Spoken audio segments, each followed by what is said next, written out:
उमापतिं सुरगुरुं वन्दे जगत्कारणं वन्दे पन्नगभूषणं मृगधरं वन्दे पशूनां पतिं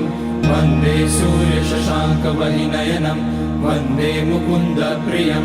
वन्दे भक्तजनाश्रयं च वरदं वन्दे शिवं शङ्करम् ॐ मृत्युञ्जयाय रुद्राय नीलकण्ठाय शम्भवे अमृतेशाय शर्वाय